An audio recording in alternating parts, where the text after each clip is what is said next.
নমস্কার বন্ধুরা, সুরালয় ডেলি ব্লগে আপনাদের সকলকে জানাই স্বাগত। দেখেই বুঝতে পারছেন আজকে হচ্ছে সুরালয় বাবুর দাদুনের জন্মদিন। সেজন্য তো আমরা সকাল সকাল বেরিয়ে পড়েছি। বাপি স্কুল যাওয়ার সময় আমাদের নামিয়ে দিয়ে গেছে। আর এখন দেখুন না, ওরা চুপি চুপি আসছে। বলেছে কেউ কোনো আওয়াজ করবে না, দাদুনকে আমরা সারপ্রাইজ দেব। আসলে ওরা দাদুনের জন্য কিছু গিফট এনেছে, সেই গিফটগুলো ওরা দাদুনকে দেখাতে চায় না।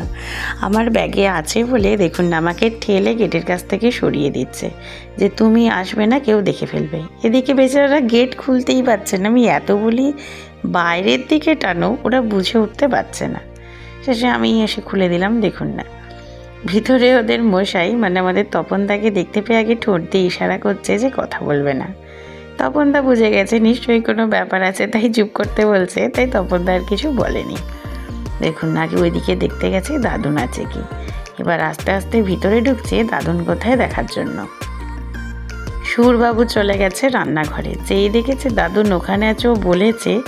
এদিকে লয়বাবু দুম করে আমার হাত থেকে ব্যাগটাকে নিয়ে গিয়ে সোজা ওই দেখুন দিদুনদের ঘরে খাটের তলায় ঢুকিয়ে দিয়েছে। মামা মাসি তো বুঝে উঠতেই পারলো না যে কে ঘরে ঢুকলো, কি করলো না হলো। এইবার ব্যাগ যেই লুকানো হয়ে গেছে, দুজনে এবার চেঁচিয়ে চেঁচিয়ে সারা, দাদুন হ্যাপি বার্থডে।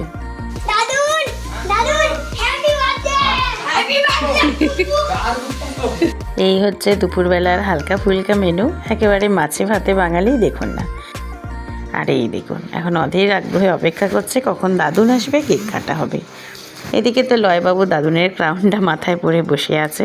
আর আমি শুধু ওদের একটাই কথা বলছি, বাবা তোরা যেন কেকটা পুরো ফাঁকা করে ফেলিস না। খালি বলছে মা দেখো এদিকে একটু একটু চকলেট পড়ে আছে, এদিকে একটু পড়ে আছে, আমরা একটু করে খাই। দেখুন না, দুজনে বসে আছে আর যা কিছু আছে তো প্রায় ফাঁকা করেই ফেলবে বা যাকে বলে।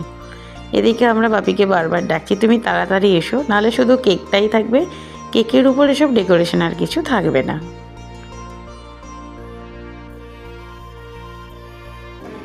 দাদুন বসে, দাদুনকে ক্রাউনটা পরিয়ে দাও। দাদুন বসো। এদিকে দাদুন ঘরে আসতেই তো লয়বাবু আগে চলে গেছে দাদুনকে ক্রাউন পরাতে। আমরা যেই বললাম বাবু দাঁড়াও, দাদুন আগে বসুক, তারপর তুমি ক্রাউন পরাবে। ও ওখানে গিয়ে অপেক্ষা করছে যে কখন দাদুন আসবে, তারপর ক্রাউনটাকে পরাবো। দেখেছেন কাণ্ড, সেই ছোট ছোট পিসগুলোকে তুলে ওরা খেয়েই যাচ্ছে। একজনকে এদিক থেকে আটকায় তো একজন ওদিক থেকে খাচ্ছে। আমরা বললাম তাড়াতাড়ি বাবু তুমি কেকটা কেটে ফেলো, না হলে কেক আর আস্ত থাকবে না। খিদেও পেয়ে গেছে, অনেকটা সন্ধ্যা হয়ে গেছে।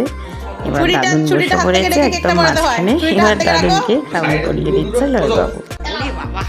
রাজা ফিসে করছে।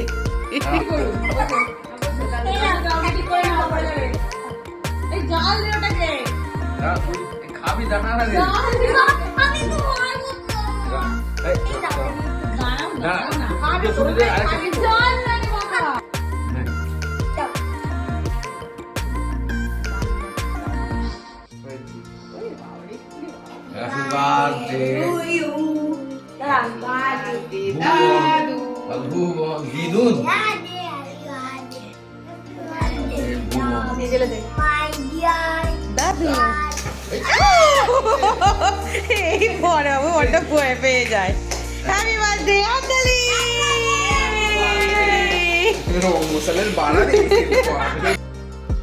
এইবার হচ্ছে কেক কাটা। যদিও ছবি তুলতে গিয়ে কেক কাটার সময়টা তোলা হয়নি, দুজনে দুদিক থেকে দু হাতে দাদুনের সঙ্গে ধরে কেক কেটেছে। আরে বাপরে কত বড় হাঁ করেছে দেখুন। ওকে বললাম ছবি তোলা হয়ে গেছে, এবার তুমি খেয়ে নাও। এইবারও ভালো করে খাচ্ছে।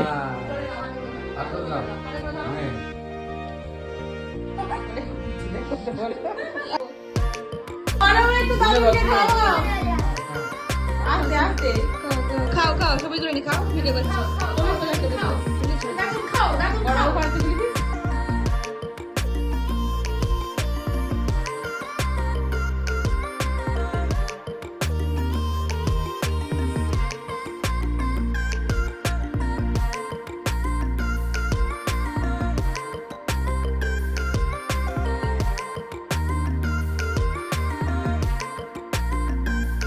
ওরে বাপরে বাপরে, আর একে দেখুন না, দাদুনকে আগে ভাই খাওয়াক, ছবিটা তোলা হোক না।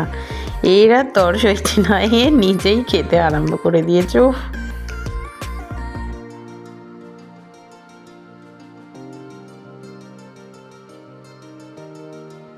এদিকে কেক কাটা হয়ে গেছে, গিফট দেওয়া হয়নি, তাই দুজনে দাদুনকে চেয়ারে বসিয়েছে। বসিয়ে বলছে, দাদুন তুমি আগে চেয়ারে বসো, তোমার জন্য সারপ্রাইজ আছে।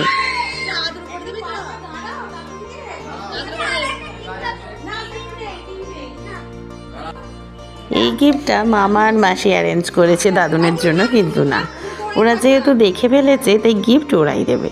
ওরে বাপরে, দাদুন নিতে পারবে না বলে আগে গাছগুলোকে নামিয়ে রাখছে, তারপর এবার ওরাই দেবে গিফট। যদিও গিফট শুধু দাদুর হাতেই একবার ছুঁয়েছে, তারপর তো আমরা খুলবো, আমরা দেখবো। গিফট খুলতে কার না ভালো লাগে, আর ওরা খুলবে বলেছে বলে দাদুন ওদের হাতে দিয়ে দিয়েছে, ঠিক আছে তোরা খোল। গিফট খুলতে তো 5 থেকে 7 মিনিট লেগে গেছে। অতক্ষণে আমরাই অধৈর্য হয়ে গেছি, তাই ছবি ভিডিও আর তখন তোলা হয়নি, কারণ ভিডিও করা হচ্ছিল, দেখা গেল এদের গিফট খোলাটা এদের সাধ্য নেই। যাক, অবশেষে বেরিয়েছে মামা মাসির তরফ থেকে দাদুনের জন্য পারফিউম। দাদুন পারফিউম খুব পছন্দ করে, তাই ওটাই কেনা হয়েছে অ্যাজ এ বার্থডে গিফট। এবার দেখুন না, এটাতেও এখন ওই ছুরি কাচি চালাবে। অবশেষে বেরিয়েছে গিফট। এবার দাদুনকে দিয়ে দিতে বললাম, কারণ কাজের শেষে পড়লে ভেঙে যাবে। দেখুন না, দিয়ে তো আগে দুজনে হাত তুলে দাঁড়িয়ে পড়েছে। দাদুন আমাদের একটু সেন্ট লাগিয়ে দাও। উফ। তো কেক কাটা হয়ে গেছে, কেক খাওয়া হয়েছে, গিফট দেওয়া হয়েছে, সেন্ট মাখা হয়েছে। এবার আমরা সকলে ডিনার করে নেব। দিদুন আজকে বানিয়েছে চিকেন কষা আর ফ্রায়েড রাইস। তারপর ওদের বাপি এলে সকলে মিলে ডিনার করে আমরা বেরিয়ে পড়ব। এদিকে কালী পুজোয় কিছু বম বেঁচে আছে, সেটা ওরা দেখেছে, তাই সেই বমগুলোকে ফাটাতে হবে। এদিকে বম ফাটছে না বলে মামা বাপি সকলে মিলে তো বেশ কিছু কাগজ জ্বালিয়ে তাতে সব বমগুলো একসঙ্গে দিয়ে দিয়েছে। ওদিকে বম ফাটছে, এদিকে বাপি অপেক্ষা করছে কখন ছেলেদের বম ফাটানো হবে, তারপর আমরা বাড়ি যাব। তো চলুন ভিডিওটাকে এখানেই শেষ করছি, আপনাদের সঙ্গে দেখা হবে আবার পরের ভিডিওতে। সবাই ভালো থাকবেন, সুস্থ থাকবেন, আর অবশ্যই আমাদের সঙ্গে থাকবেন।